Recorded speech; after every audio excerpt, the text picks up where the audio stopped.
En una ciudad marcada por la decadencia moral, los conflictos constantes y la confusión espiritual, una iglesia naciente lucha por no perder su esencia. En la primera carta a los Corintios, Pablo, guiado por el Espíritu Santo, levanta su voz para exhortar, corregir y despertar a una comunidad que se estaba desviando de su verdadero propósito: vivir unidos en Cristo, con pureza de corazón y firmeza en la fe. No es solo una carta a una iglesia en crisis, es un reflejo de lo que muchas congregaciones enfrentan hoy. A través de estas palabras descubriremos que las luchas de Corinto no están tan lejos de las nuestras. Y quizás, en medio de esta historia, tú también encuentres una dirección para tu vida espiritual.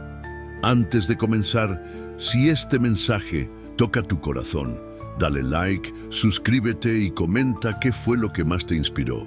Así, juntos, estaremos sembrando la palabra de Dios en más vidas. Corinto era un cruce de caminos entre la riqueza, la cultura grecorromana y la idolatría. Allí, en medio del ruido del comercio y las voces de múltiples creencias, una pequeña iglesia cristiana trataba de mantenerse firme.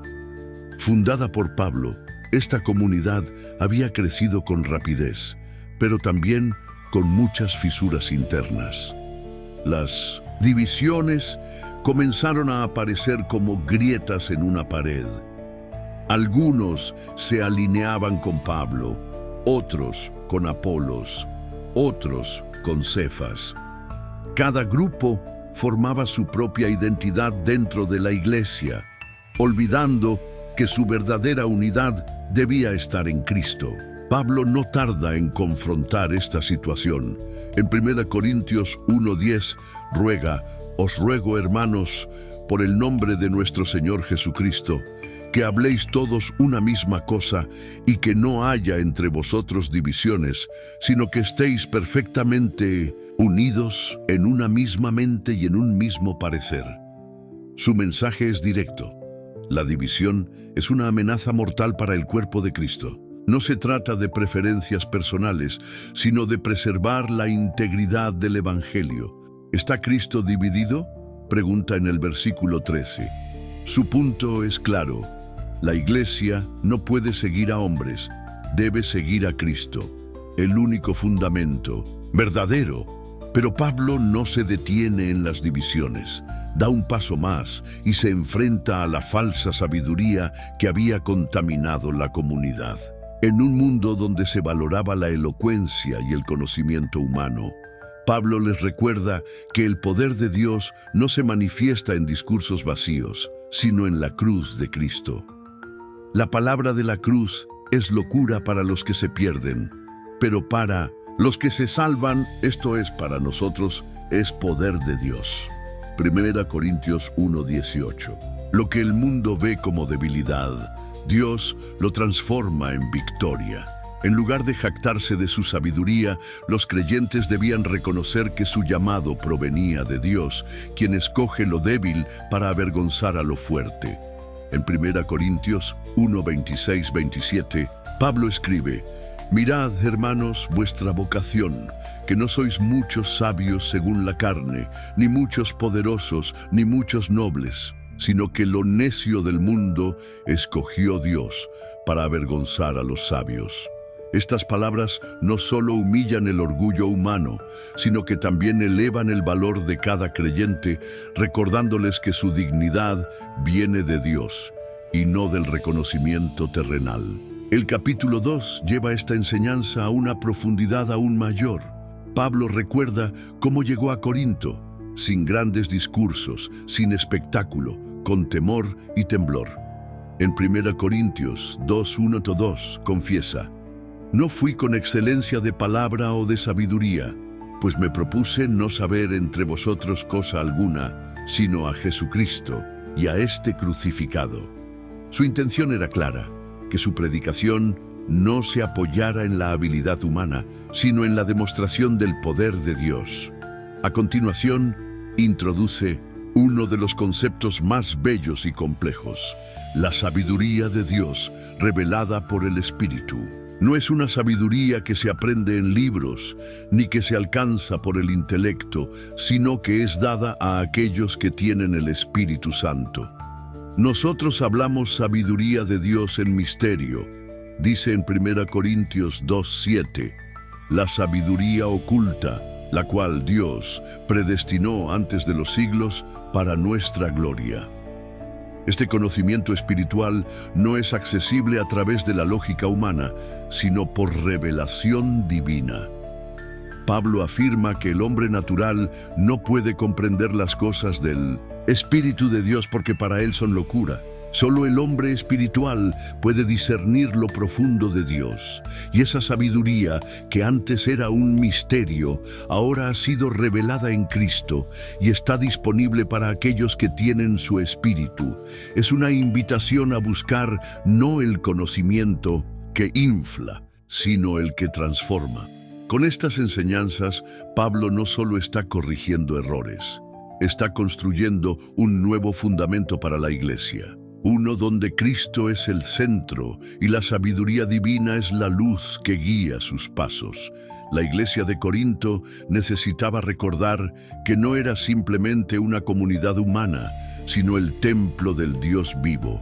Y como tal, debía vivir en unidad, humildad y dependencia del Espíritu. Mientras avanzamos en esta carta, veremos cómo Pablo continúa desafiando a los corintios a vivir de manera digna del llamado que han recibido. Pero por ahora, este primer mensaje nos deja una verdad inolvidable. La iglesia, para ser fuerte, debe estar unida.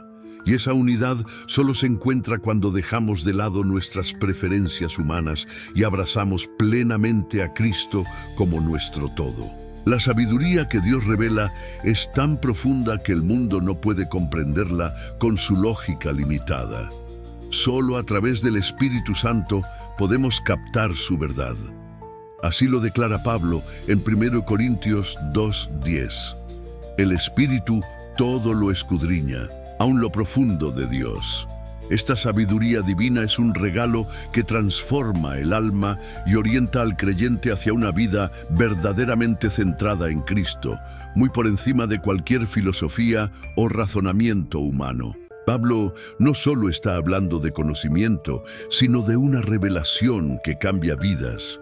Al avanzar al capítulo 3, Pablo dirige su atención a un problema aún más urgente dentro de la iglesia: la inmadurez espiritual. Aunque los corintios ya habían recibido la buena noticia del Evangelio, todavía vivían como si fueran nuevos en la fe, atrapados en divisiones y rivalidades. En 1 Corintios 3:2 les dice: «Os di leche y no vianda, porque aún no erais capaces». Esta imagen de alimentar a un niño con leche refleja su falta de crecimiento espiritual, su resistencia a las verdades más profundas del Evangelio. La comunidad de Corinto no estaba preparada para recibir enseñanzas más sólidas, porque seguía viviendo según los deseos de la carne. Pablo les recuerda entonces una verdad central: ni él ni Apolos son responsables del crecimiento espiritual, sino que son instrumentos al servicio de Dios. En 1 Corintios 3:6 declara: «Yo planté, Apolos regó, pero el crecimiento lo ha dado Dios». No se trata de levantar nombres humanos, sino de reconocer que todo lo que florece en la iglesia es fruto de la obra divina. En este contexto, Pablo afirma algo impactante en el versículo 16. ¿No sabéis que sois templo de Dios y que el Espíritu de Dios mora en vosotros? No es solo una metáfora. Cada creyente y la iglesia como cuerpo debe vivir en santidad porque llevan la presencia del Dios vivo. En el capítulo 4, Pablo responde a aquellos que cuestionaban su autoridad apostólica. Él aclara que los apóstoles no son figuras de poder, sino siervos del Señor, administradores fieles de los misterios de Dios. No busca la aprobación de la gente, sino la del único juez verdadero, Cristo. El que me juzga es el Señor, afirma en 1 Corintios 4:4. La lección que transmite va más allá de la defensa personal. Enseña que los verdaderos líderes cristianos son llamados a vivir con humildad, sacrificio y entrega total. Pablo no pinta una imagen gloriosa de su vida como apóstol. En 1 Corintios 4:13 escribe: hemos venido a ser como la escoria del mundo, el desecho de todos hasta ahora. Esta declaración conmovedora revela la profundidad del precio que se paga por seguir fielmente a Cristo. La grandeza en el reino de Dios no se mide por éxito externo, sino por la disposición de vivir y sufrir por el Evangelio. Pero si había un problema que sobresalía por su gravedad en la iglesia de Corinto, era el pecado de inmoralidad sexual. En el capítulo 5, Pablo aborda un caso escandaloso de incesto dentro de la congregación. En 1 Corintios 5:1 se lee: se oye que hay entre vosotros fornicación, y tal fornicación cual ni aún se nombra entre los gentiles, que alguno tiene la mujer de su padre. Lo más alarmante no era solo el acto, sino la falta de reacción de la comunidad. En lugar de lamentarse y corregir, la iglesia parecía indiferente, incluso orgullosa. Pablo no suaviza sus palabras. En 1 Corintios 5:2 los confronta directamente: y vosotros estáis envanecidos. Su reprensión es severa porque entiende que el pecado sin confrontar contamina a todo el cuerpo. Por eso da instrucciones contundentes: entreguen a tal persona a Satanás para destrucción de la carne, a fin de que el espíritu sea salvo en el día del Señor Jesús. 1 Corintios 5:5. Esta disciplina tiene un propósito: no castigar, sino restaurar, permitiendo que el arrepentimiento surja. La metáfora de la levadura en 1 Corintios 5, 6, 8 refuerza su punto. ¿No sabéis que un poco de levadura leuda toda la masa? El pecado, si se tolera, se expande. La iglesia debe limpiarse de toda corrupción, vivir en sinceridad y verdad, como una masa pura consagrada a Dios. Es un llamado urgente a la santidad colectiva. En el capítulo 6, Pablo confronta otro escándalo: los pleitos entre hermanos en la fe que estaban siendo llevados ante tribunales seculares. En lugar de resolver sus conflictos dentro de la comunidad, algunos creyentes preferían demandarse entre ellos frente a jueces que no compartían la fe cristiana. Pablo expresa su indignación con una pregunta penetrante: ¿por qué no sufrís más bien el agravio? ¿Por qué no sufrís el ser defraudados? 1 Corintios 6:7. Para él, esto no es solo un error, es una derrota espiritual. El testimonio del Evangelio está en juego cuando los creyentes no pueden reconciliarse entre ellos. La exhortación de Pablo es clara: los conflictos deben resolverse con amor, humildad y justicia dentro del cuerpo de Cristo. La iglesia debe ser un ejemplo vivo del perdón y la restauración, no un reflejo de los métodos del mundo. Pablo no está interesado solo en mantener la armonía. Está comprometido con la pureza, la verdad y la madurez del pueblo de Dios. Pablo les recuerda a los creyentes de Corinto que como seguidores de Cristo han sido llamados a una posición de autoridad espiritual sobre el mundo. ¿Acaso no saben que los santos juzgarán al mundo? Les dice en 1 Corintios 6:2. Esta afirmación busca despertar conciencia en ellos. Si están llamados a juzgar incluso asuntos eternos, ¿cómo es posible que no puedan resolver disputas entre hermanos dentro de la comunidad sin acudir a tribunales seculares? Al exponer esto, Pablo deja claro que la iglesia debe funcionar como un cuerpo unido, capaz de resolver sus diferencias desde la perspectiva del amor, la sabiduría y la justicia divina. Sin embargo, en vez de buscar reconciliación, estaban exponiendo su fe a la crítica del mundo exterior. Pablo continúa abordando otro tema que le preocupa profundamente: la impureza sexual. En 1 Corintios 6, 9, 11, ofrece una advertencia seria. Los que viven en prácticas de pecado deliberado, incluyendo fornicación, idolatría, adulterio y otras formas de inmoralidad, no heredarán el reino de Dios. Esta declaración no pretende condenar, sino despertar, pero también trae esperanza recordándoles: mas ya habéis sido lavados, ya habéis sido santificados, ya habéis sido justificados en el nombre del Señor Jesús y por el Espíritu de nuestro Dios. A pesar de los errores del pasado, la gracia de Dios tiene poder para transformar por completo la vida del creyente, limpiándolo y dándole un nuevo comienzo. En los versículos siguientes, Pablo enfatiza que el cuerpo no está diseñado para la inmoralidad, sino para glorificar a Dios. En 1 Corintios 6:19 afirma: ¿O ignoráis que vuestro cuerpo es templo del Espíritu Santo, el cual está en vosotros, el cual tenéis de Dios, y que no sois vuestros? Con estas palabras, insta a los creyentes a valorar su cuerpo como morada sagrada de Dios. No es simplemente una cuestión de comportamiento externo, sino de identidad.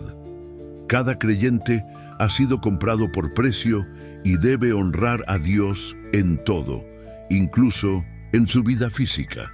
Luego, en el capítulo 7, Pablo responde a preguntas específicas sobre el matrimonio y la vida célibe. Reconoce que el matrimonio es honorable y necesario para evitar la inmoralidad, pero también destaca que la soltería puede ser una oportunidad para servir a Dios sin distracciones. Cada uno tenga su propia esposa y cada una tenga su propio marido, dice en 1 Corintios 7:2, subrayando que dentro del matrimonio se halla la vía para una vida sexual ordenada y bendecida por Dios. Pero también anima a quienes tienen el don del celibato a permanecer en ese estado, si eso les permite entregarse por completo al servicio del Señor. En 1 Corintios 7, 8, 16, Pablo ofrece consejos a solteros, viudos y a aquellos que viven en matrimonios mixtos. Enseña que el creyente puede influenciar positivamente a su cónyuge no creyente y que mientras haya voluntad de convivencia, no hay razón para separarse. El mensaje es claro: vivir en paz y ser luz en medio de situaciones difíciles, recordando que cada circunstancia tiene su propósito. Más adelante, en 1 Corintios 7:24, Pablo llama a cada uno a permanecer en la situación en la que fue llamado por Dios, sea soltero o casado. Lo importante no es cambiar de estado, sino vivir en obediencia y fidelidad a Dios desde donde uno está. La fe no se trata de cambiar constantemente de entorno, sino de transformar el corazón en cualquier circunstancia. En el capítulo 8, Pablo entra en un tema culturalmente complejo: la comida ofrecida a los ídolos. En la ciudad de Corinto, muchos creyentes aún luchaban con la tentación de participar en banquetes idolátricos. Algunos entendían que los ídolos no eran nada, pero otros, con una fe más débil, se sentían turbados. Pablo instruye a actuar con responsabilidad. Procurad que esta libertad vuestra no venga a ser tropezadero para los débiles. 1 Corintios 8:9. Aunque somos libres en Cristo, esa libertad debe usarse con amor. No todo lo que es lícito edifica, y el amor por los hermanos siempre debe estar por encima del ejercicio de la libertad personal. En el capítulo 9, Pablo aborda las críticas que recibía respecto a su apostolado. Aunque tenía derecho a recibir sustento económico por su labor, él decidió no hacerlo para no poner obstáculos al avance del Evangelio. No he usado de ninguno de estos derechos, dice en 1 Corintios 9:15. Su decisión revela una profunda madurez espiritual y un compromiso total con la obra de Dios. Pablo enseña que cuando el Evangelio está en juego, Incluso los derechos legítimos pueden y deben ser sacrificados por amor. Finalmente, en los versículos 16 al 23, Pablo presenta una de las declaraciones más conmovedoras de su ministerio. Me he hecho a todos de todo, para que de todos modos salve a algunos. Esto no significa comprometer la verdad del Evangelio, sino adaptar su mensaje al lenguaje y la cultura de quienes desea alcanzar. Este acto de humildad y empatía revela que su misión no era otra que ganar almas para Cristo. Su vida es un testimonio vivo de renuncia voluntaria, movido no por conveniencia, sino por un amor apasionado al mensaje de salvación. En el capítulo 10, Pablo lanza una advertencia directa a los creyentes de Corinto, estableciendo un paralelismo con la historia de Israel en el desierto. No quiero que ignoréis, hermanos, que todos nuestros antepasados estuvieron bajo la nube y cruzaron el mar, comienza diciendo.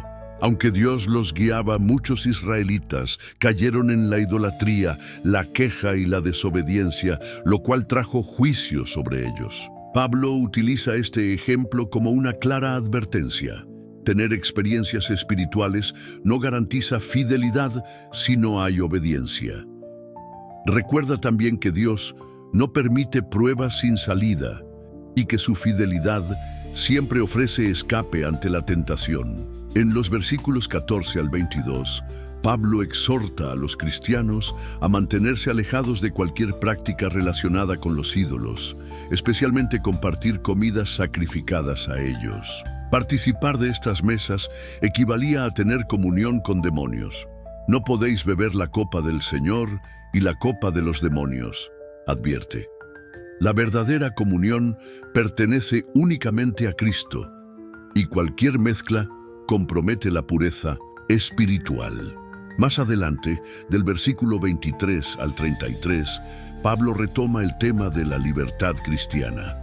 Aunque todo es lícito, no todo edifica.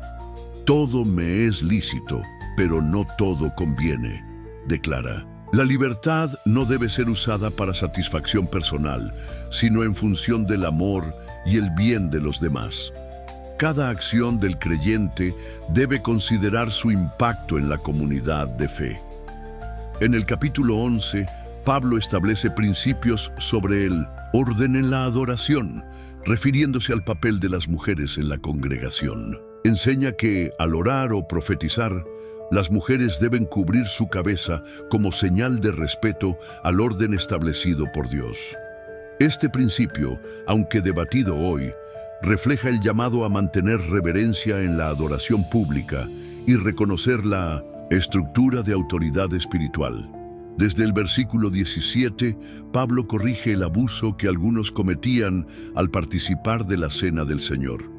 En vez de recordar con reverencia el sacrificio de Cristo, lo hacían de forma egoísta y desordenada. El que coma el pan o beba la copa del Señor indignamente será culpable del cuerpo y de la sangre del Señor, dice Pablo. Insta a los creyentes a examinarse y acercarse con un corazón limpio. En el capítulo 12, Pablo cambia de enfoque para hablar de los dones espirituales. Aunque hay diversidad de dones, todos provienen del mismo Espíritu. Algunos valoraban más los dones visibles como las lenguas, pero Pablo insiste en que todos los dones son necesarios. La iglesia es como un cuerpo. Cada miembro, por más pequeño que parezca, cumple una función indispensable. Así como el cuerpo tiene muchos miembros, pero todos forman un solo cuerpo, así también es Cristo. La verdadera madurez espiritual consiste en reconocer el valor de cada parte del cuerpo. Aunque unos profeticen y otros enseñen o sanen, todos contribuyen a la edificación del pueblo de Dios. En el capítulo 13, Pablo se detiene para hablar del amor. Es considerado el capítulo más conmovedor de la carta, y no es para menos. Declara que sin amor, todos los dones son inútiles. Si hablara lenguas humanas y angelicales, pero no tengo amor, vengo a ser como metal que resuena. El amor Es paciente, no se irrita, no guarda rencor y todo lo soporta. Pablo no solo define el amor, lo presenta como la esencia que debe guiar todo acto cristiano. Ningún don, servicio o sacrificio tiene valor si no está motivado por el amor. El capítulo 14 continúa con la regulación de los dones espirituales en el culto. Pablo resalta que el don de profecía, al ser comprensible, edifica más a la iglesia que las lenguas sin interpretación.